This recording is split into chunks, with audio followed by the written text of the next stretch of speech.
আসসালামু আলাইকুম। অনলাইন ক্লাসের পক্ষ থেকে সবাইকে স্বাগতম। অনলাইন ক্লাসের ধারাবাহিক প্রক্রিয়া আজকে আলোচনার বিষয় হলো ষষ্ঠ শ্রেণীর চারুপাঠ বইয়ের ২ নম্বর গল্পটি মিনু। লিখেছেন বনফুল। মিনু গল্পের লেখককে বনফুল।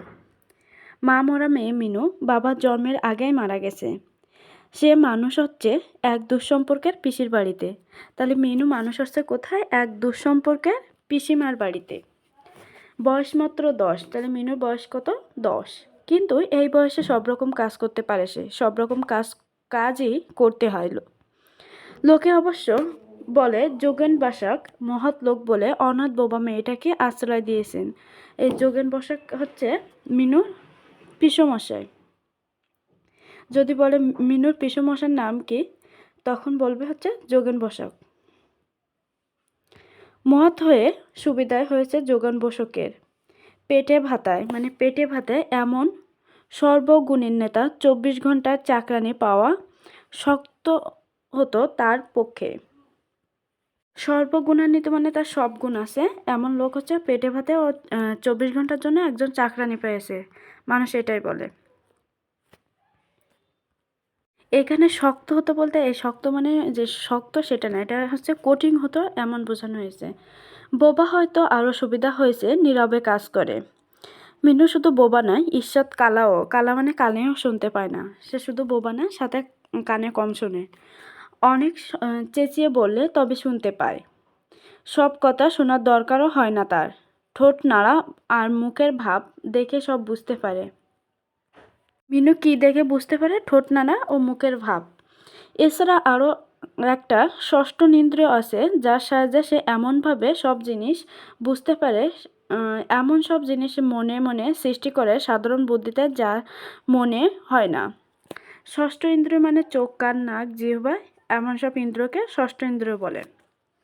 মিনুর জগৎ চোখের জগৎ দৃষ্টির ভিতর দিয়ে সৃষ্টি গ্রহণ করেছে সে। মানে মিনু হচ্ছে কথা বলা লাগে না, সে দৃষ্টি দিয়ে সব কিছু বুঝতে পারে। শুধু গ্রহণ করেনি, নতুন রূপে নতুন রং আরোপ করেছে তাতে। সব কিছু তার এই ষষ্ঠ ইন্দ্রিয় দিয়ে ভাবেন। খুব ভোরে ওঠে সে, ভোর 4টের সময়। তাহলে মিনু কখন ঘুম থেকে ওঠে? ভোর 4টের সময়। উঠে দেখতে পায় পূর্ব আকাশে দপদপ করে জ্বলছে শুকতারা। তাহলে মিনু ভোরে ঘুম থেকে উঠে পূর্ব আকাশে কি দেখতে পায়? শুকতারা।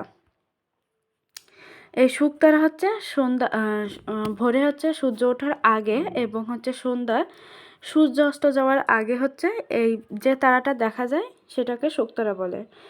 পরিচিত বন্ধুকে দেখলে মুখে যেমন মৃদু হাসি ফুটে ওঠে, তেমনি হাসি ফুটে ওঠে মিনুর মুখেও। মিনু মনে মনে বলে, সই ঠিকই সময় উঠছ দেখছি। সই অর্থ হচ্ছে বান্ধবী। সে হচ্ছে শুকতারাকে বলে যে তুমি ঠিকই সময় উঠছো দেখছি। বৈজ্ঞানিক চোখে শুকতারা বিরাট বিশাল বাষ্পমণ্ডিত প্রকাণ্ড গ্রহ। তাহলে বৈজ্ঞানিক চোখে শুকতারা কি? বিরাট বিশাল বাষ্পমণ্ডিত প্রকাণ্ড গ্রহ। কবির চোখে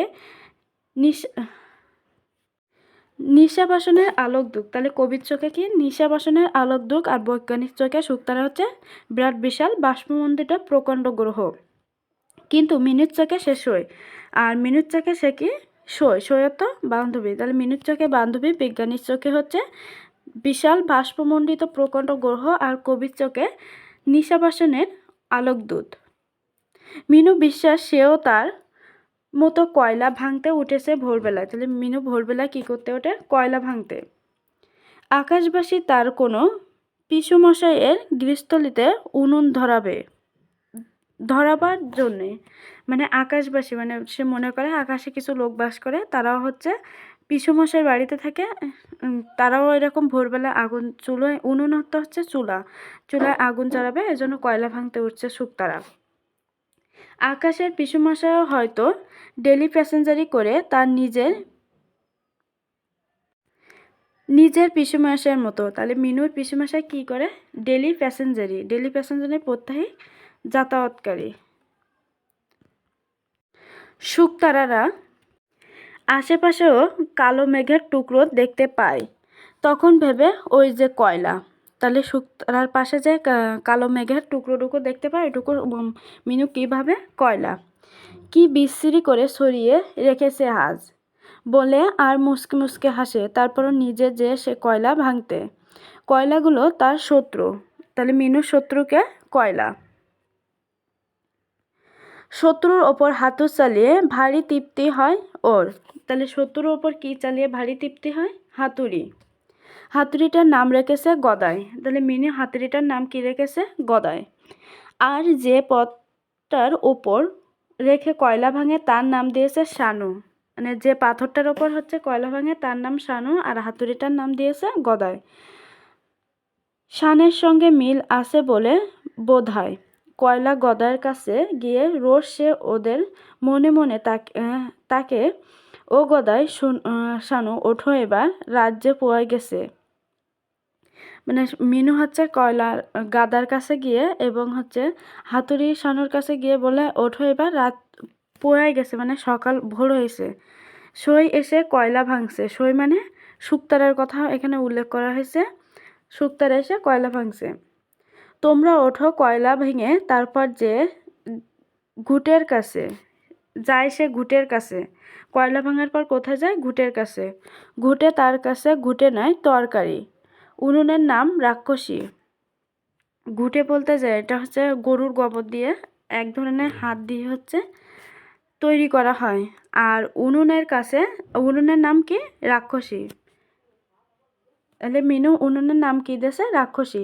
উনুন রাক্ষসী কেরোসিন তেল দেওয়ার ঘুটের তরকারি দিয়ে শত্রুদের মানে কয়লাদের খাবে। কিরাসিন উনুন রাক্ষসে কিরাসিন তেল দেওয়া, মানে উনুন রাক্ষসী মানে উনুন, কিরাসিন তেল দেওয়া ঘুটির তরকারি দিয়ে, মানে ও হচ্ছে ঘুটিটারে তরকারি মনে করে, তো সেই তরকারি দিয়ে শত্রুদের মানে কয়লাদের সে খাবে। আঁচটা যখন গনগন করে ধরে ওঠে তখন ভারী আনন্দ হয় মিনুর। তাহলে মিনুর আনন্দ হয় কখন? আঁচটা যখন গনগন করে ধরে। জ্বলন্ত কয়লাগুলো তাকে মনে হয় রক্তাক্ত মাংস, আর আগুনের লাল আভাকে মনে হয় রাক্ষসী তৃপ্তি। তাহলে জ্বলন্ত কয়লাগুলো তার কি মনে হয়? রক্তাক্ত মাংস, এবং আগুনের লাল আভাকে কি মনে হয়? রাক্ষসীর তৃপ্তি। বিস্ফারিত নয়নে সে চেয়ে থাকে, তারপর ছুটে চলে যায় উঠানে। আকাশের দিকে চেয়ে দেখে সেখানে উষার লাল আভা ফুটছে কিনা। উষার অর্থ হচ্ছে সূর্যের লাল আভা ফুটছে কিনা। উষার লাল আভা যেদিন ভালো করে ফোটে সেদিন সে ভাবে শোয়ের উনুনে চমৎকার এসেছে। যেদিন হচ্ছে সূর্যের আলো লালভাবে চমৎকারভাবে ফোটে সেদিন মনে করে যে তার শোয়ের আগুনে শোয়ের চুলার আগুন ভালোভাবে জ্বলছে। যেদিন আকাশে মেঘ ঢাকা থাকে সেদিন ভাবে ছাই পরিষ্কার করেনি তাই আঁচ উঠেনি। আজ মানে ভালোভাবে আঁচ উঠেনি, মানে ভালোভাবে চুলা জ্বলতেছে না। এভাবে নিজেকে একটা অভিনব জগৎ সৃষ্টি করেছেন সে মনে মনে। সে জগতের সঙ্গে বাইরের জগতের মিল নেই। সে জগতে তার শত্রু মিত্র সব আছে। আগেই বলেছি কয়লা তার শত্রু। মিনুর তাহলে শত্রুকে কয়লা। রান্নাঘরের বাসনগুলি তার বন্ধু। রান্নাঘরের বাসনগুলি তার কি? বন্ধু। এখানে দুই বন্ধুর কথা উল্লেখ করা হয়েছে, একটা হচ্ছে শুকতারা আর একটা হচ্ছে শুকতারা হচ্ছে সই, আর বাসনগুলি হচ্ছে বন্ধু। তাদের নাম রেখেছে সে আলাদা আলাদা। ঘটিটার নাম দিয়েছে পুটি। তাহলে ঘটিটার নাম কি? পুটি। ঘটিটা একদিন হাত থেকে পড়ে গিয়ে থুবড়ে গেল। থুবড়ে গেল মানে বেঁকে গেল। মিনির হাতে সে কি মিনুর সে কি কান্না। তোবড়ানো জায়গাটায় রোজ হাত বুলিয়ে দেয়। গেলাস চারটের নাম এরা চারটে গিলাসই একরকম। গিলাস চারটের নাম হারু, বারু, তারু আর কারু। চারটি গিলাসই একরকম। তাহলে চারটি গিলাসের নাম কি? হারু, বারু, তারু আর কারু। কিন্তু মিনির চোখে তাদের পার্থক্য ধরা পড়ে। গেলাসগুলোকে যখন মাজে বা ধোয় তখন মনে হয় সে যেন ছোট্ট ছেলে মেয়েদের স্নান করাচ্ছে। মিনির কখন মনে হয় যে সে হচ্ছে ছোট্ট ছেলে মেয়েদের গোসল করাচ্ছে? যখন সে গিলাস চারটে মাজে। মিটসেপটা ওর শত্রু। তাহলে এখানে আরেকটা শত্রুর কথা উল্লেখ, সেটা হচ্ছে মিটসেপ। ওটার নাম দিয়েছে গপগপা। মিটসেপটার নাম কি? গপগপা। গপ গপ করে সব জিনিস পেটে পুড়ে নেয়। মাঝে মাঝে এক দৃষ্টিতে চেয়ে থাকে মিটশেপের চকচকে তালাটার দিকে, আর মনে মনে বলে, আমার মুখ পোড়া সব জিনিস পেটে পুড়ে বসে আছে। মিনির আর একটি দৈনন্দিন কর্তব্য আছে। যখন অবসর পায় টুক করে চলে যায় ছাদে। তাহলে মিনি অবসর টাইমে কোথায় যায়? ছাদে যায়। ছাদ থেকে একটা বড় কাঁঠাল গাছ দেখা যায়। ছাদ থেকে কি দেখা যায়? একটা বড় কাঁঠাল গাছ দেখা যায়। কাঁঠাল গাছের মাথায় একদিক থেকে সরু শুকনো ডাল বেরিয়ে আসে। তাহলে কাঁঠাল গাছের মাথায় একদিকে কি বেরিয়ে আসে? সরু শুকনো ডাল। সেই ডালটার দিকে সাগ্রের সাথে চেয়ে থাকে মিনু। মনে হয় তার সমস্ত অন্তর যেন দৃষ্টিপথে পেরিয়ে গেল, আশ্রয় করেছে ওই ডালটাকে। এর কারণ আছে, তার জন্মের পূর্বে তার বাবার মৃত্যু হয়েছিল। তাহলে মিনুর বাবা কখন মারা যায়? তার জন্মের পূর্বে মানে আগে, তার জন্মের আগে তার বাবা মারা গেছিল। বাবাকে সে দেখিনি। অনেক দিন আগে তার মাসিমা তার কানের কাছে চিৎকার করে একটা বিস্ময়কর খবর বলেছিল, তার বাবা নাকি বিদেশে গেছে। তাহলে তার বাবা নাকি বিদেশে গেছে, কথাটা কে বলছিল? তার মাসিমা। অনেক দূর বিদেশ। মিনু বড় হলে তার কাছে ফিরে আসবে, হয়তো তার কোলেই আসবে। মিনু বুঝতে পারেনি ব্যাপারটা ভালো করে। একটা জিনিস কেবলমাত্র তার গাঁথা হয়েছিল, বাবা ফিরে আসবে। কবে আসবে?